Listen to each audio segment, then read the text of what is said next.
Bonjour, notre leçon aujourd'hui concerne la métrique de vers poétiques français, tout ce qui concerne la métrique de vers, la scansion et les autres thèmes importants.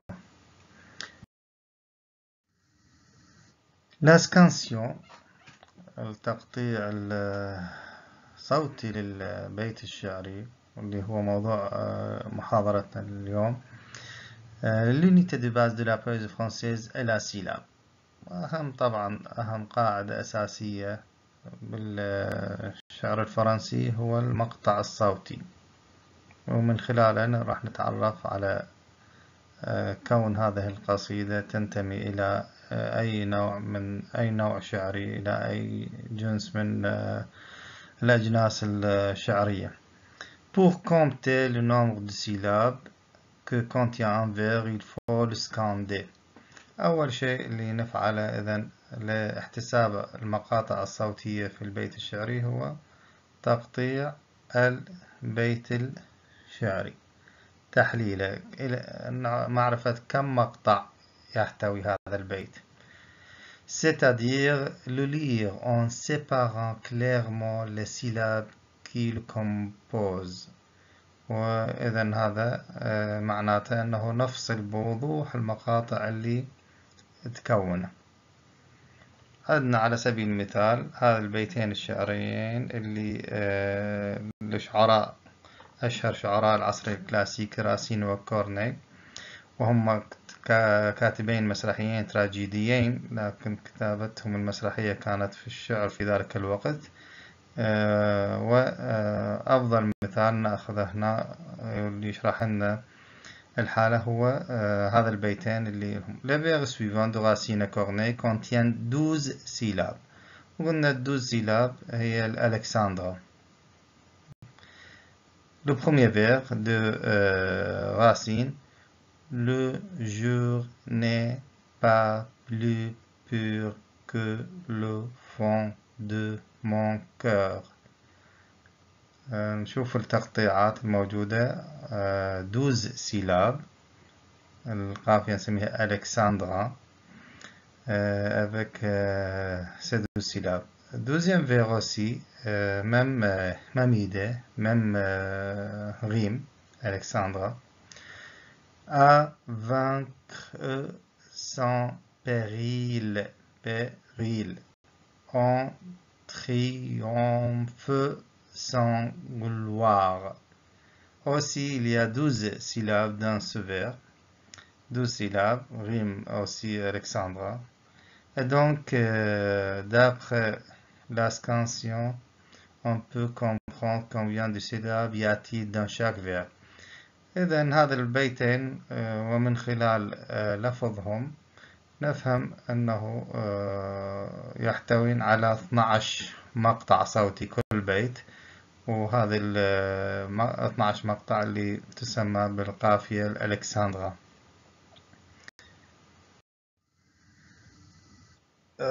يوجد لدينا أيضا قاعدة مهمة، وهي لأجل معرفة يعني كما يقول autrefois tous les sons de la langue française étaient prononcés. سابقا كل الأصوات باللغة الفرنسية كانت ملفوظة، لكن aujourd'hui ce n'est pas le cas.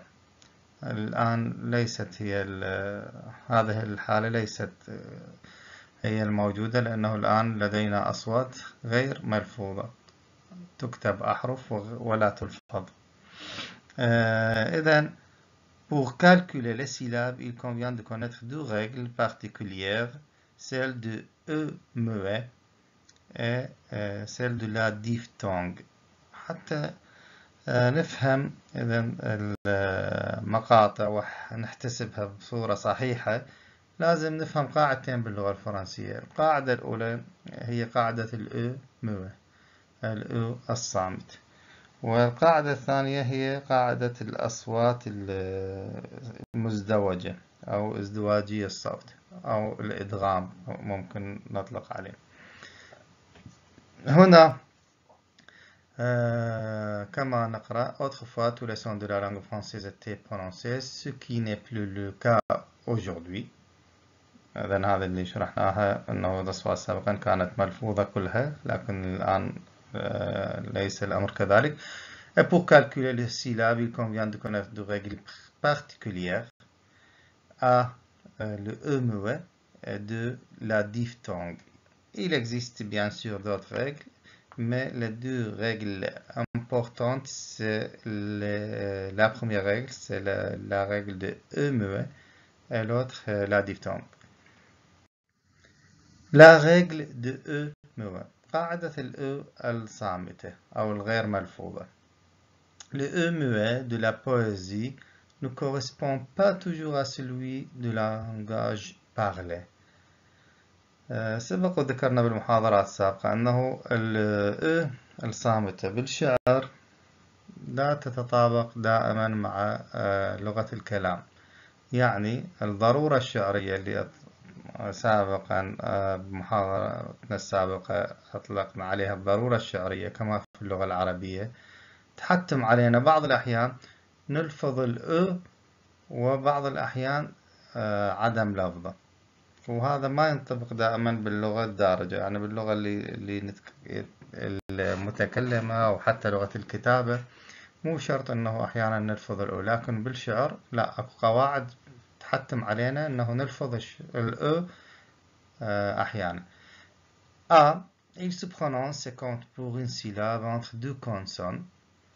الأ إذن يلفظ ويحتسب كمقطع صوتي بين حرفين صحيحين. Le H aspiré comptant pour une consonne. طبعا هنا يعتبر ال H الأسبيري يعتبر ككونسون. إذن راح نشوف بالمثال التالي consonne plus E plus consonne، راح يكون عندنا لفظ للأ، يعتبر الأ مقطع un cœur tendre qui est le néant vaste et noir.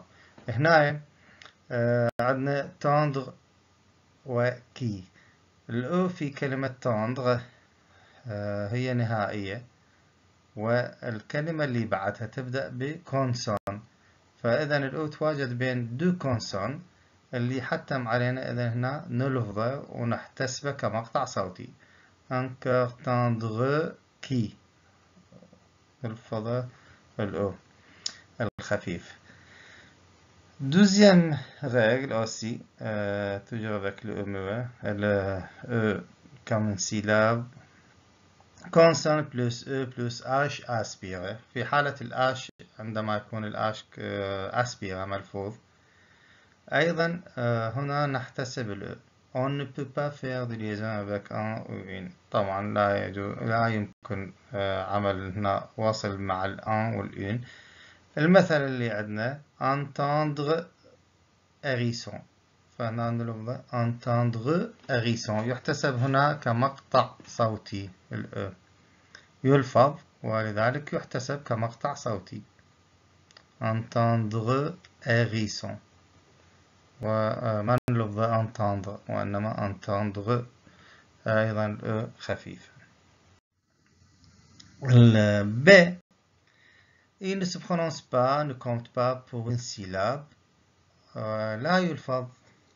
هنا القاعدة العكسية اللي هي لا نلفظ فيها الأ ولا نحتسبه كمقطع صوتي. في هذه الحالات à la fin de vers، في نهاية البيت الشعري لا يلفظ الأ دائما ما دام غير متحرك. comme l'exemple suivant: de passé lumineux recueille de vestiges. Vestige, on finit avec vestige, on ne dit pas vestigieux par exemple. Donc ici le E ne se prononce pas. هنا إذن ال E ne se prononce pas لأنه في كلمة vestige لا يلفظ ال E في النهاية لأنه في نهاية البيت الشعري، فكل ما يكون في النهاية ال E إذن يصبح muet. القاعدة الثانية أيضا تقول من لفظه إذا كان devant une voyelle، إذا كان بعد يأتي voyelle فلا يلفظ. مثلا un cœur tendre qui est le néant vaste et noir. vaste et noir. هنا ما نلفظ الفاست في فاست لا يلفظ الأو لأنه جاء بعد voyelle. On dit pas vaste et noir. Non. On dit vaste. هنا لأنه الكلمة اللي بعدها إجتي تبدأ بحرف ألا.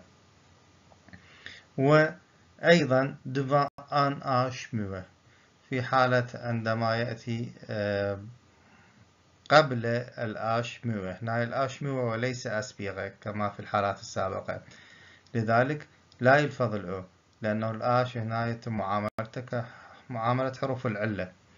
On peut faire une liaison avec un ou une. وهنا ممكن طبعا عمل وصل صوتي. Demander quelle heure il est. هنا منذ avec quelle heure.